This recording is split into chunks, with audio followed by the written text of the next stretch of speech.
ಆತ್ಮೀಯರೇ, ಇವೊಂದು ಹೊಸ ಜಾಗಕ್ಕೆ ಕರ್ಕೊಂಡು ಬಂದಿದ್ದೇನೆ. ಪಶ್ಚಿಮ ಘಟ್ಟದ ಶಾಲಮರ ವೃಕ್ಷಾರಣ್ಯದಲ್ಲಿ ಕಂಡುಬರುವಂಥ ಸಹಸ್ರಲಿಂಗ ದೇವಸ್ಥಾನ. ಇದು ಸಹಸ್ರಲಿಂಗ ಕೆಳದ ಶಿವಪ್ಪನ ಕಾಲದಲ್ಲಿ ನಿರ್ಮಾಣವಾಗಿರುವಂಥದ್ದು. ಶಿರಸಿ ಯಲ್ಲಾಪುರ ರಾಷ್ಟ್ರೀಯ ಹೆದ್ದಾರಿ 93ರಲ್ಲಿ ಪ್ರಯಾಣ ಮಾಡುತ್ತಾ ಮುಂದೆ ಬರಬೇಕು.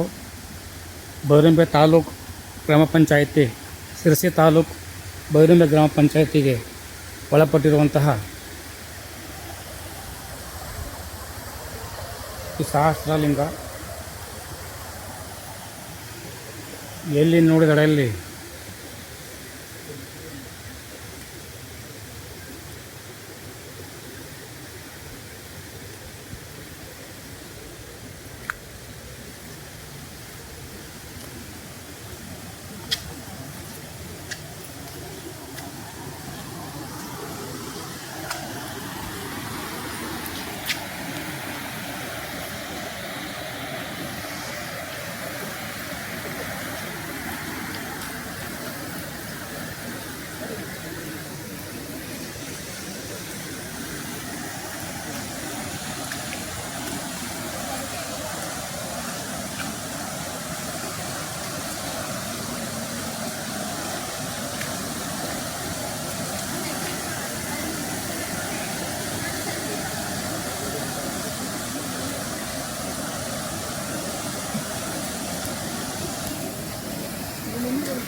ನಂದಿ ವಿಗ್ರಹಗಳು, ಈಶ್ವರಲಿಂಗ ವಿಗ್ರಹಗಳು ಇಲ್ಲಿ ಸರ್ವೇ ಸಾಮಾನ್ಯವಾಗಿ ಬರ್ತವೆ. ಯಾರು ಯಾವಾಗ ಹೇಗೆ ನಿರ್ಮಾಣ ಮಾಡಿದರು ಎಂಬುದಕ್ಕೆ ಇತಿಹಾಸ ವಿದ್ವಾಂಸರುಗಳು ಇದನ್ನೇ ಬೆಳಕು ಚೆಲ್ಲಬೇಕಾಗಿದೆ.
ಶಿರಸಿಗೆಂದು ಪ್ರವಾಸಕ್ಕೆ ಬಂದರೆ ಸಹಸ್ರಲಿಂಗ ನೋಡದೆ ಹೋಗಬೇಡಿ.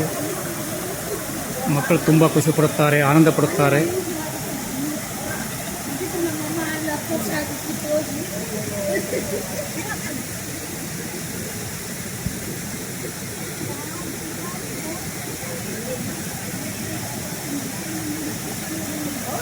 ಒಳಗಡೆ ಇಳಿಯಲು ಬರುವಂತಿಲ್ಲ,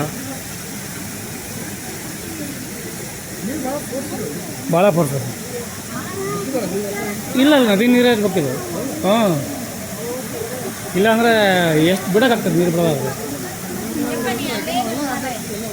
ಹ್ಞೂ ಈಗ ಹಾವೇರಿಯಲ್ಲೆಲ್ಲ ಭಾಳ ಮಳೆ ಆಗಿತ್ತಲ್ಲ. ಹಾಂ ನೀರು ಬಂದಿದೆ ಕೊಚ್ಕೊಂಡು ಬಂದಿದೆ.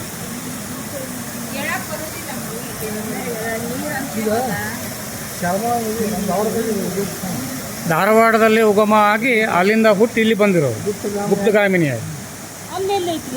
ಧಾರವಾಡ ನುಗ್ಗಿಕೇರಿ ಆಂಜನೇಯ ಗುಡಿ ಅಲ್ಲಿ ಉಗಮ. ಅದು ಎಲ್ಲಿ ಉಗಮ ಆಗಿ ನೋಡಿ ಗುಪ್ತಗಾಮಿನಿಯಲ್ಲಿ ಹರಿಬರೋದು. ಧಾರವಾಡ ನುಗ್ಗಿಕೇರಿ ಆಂಜನೇಯ ಗುಡಿ.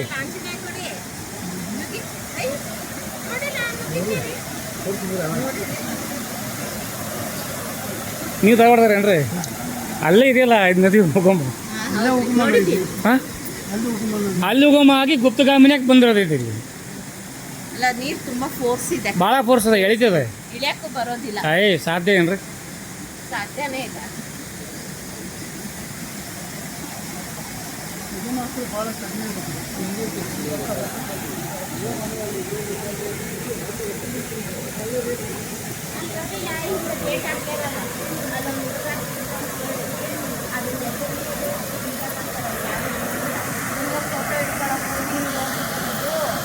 ಅದು ಇತ್ತೀಚೆಗೆ ಶುರು ಮಾಡಿರೋ ಜನ ಹೊಟ್ಟೆಪಾಡಿಗೆ ಯಾರ್ಯಾರ ಬರೋದು ಪೂಜೆ ಮಾಡಿಸೋದು. ಇಲ್ಲಿಂದ ಏನಿದಾವಲ್ಲ ಇವು ಲಿಂಗಗಳು ನೇಪಾಳದವ್ರಿಗೆ ಇದಾವೆ ಅಂತ ಹೇಳ್ತಾರೆ. ನೇಪಾಳದವ್ರಿಗೆ ಇದೇ ಥರನೇ ಲಿಂಗಗಳು ಅಂತ ಹೇಳ್ತಾರೆ. ಆದರೆ ಪ್ರವಾಸಿಗರು ಬಂದು ಇಷ್ಟೇ ಅಂತ ಹೇಳ್ಬಿಡ್ತಾರೆ. ಇದು ಯಾರು ಕಟ್ಟಿದ್ರು, ಯಾವಾಗ ಕಟ್ಟಿದ್ರು, ಹೆಂಗೆ ಕಟ್ಟಿದ್ರು ಏನು ಇತಿಹಾಸ ಇಲ್ಲದ ಆಗಲಿಲ್ಲ. ಆದರೆ ಇಲ್ಲಿರ್ತಕ್ಕಂಥ ಶಾಸಲಿಂಗಗಳು ನೇಪಾಳ ನದಿ ಉದ್ದಕ್ಕೂ ಅಲ್ಲಿವರೆಗೂ ಸಂಪರ್ಕ ಇದೆ ಅಂತ ಹೇಳ್ತಾರೆ.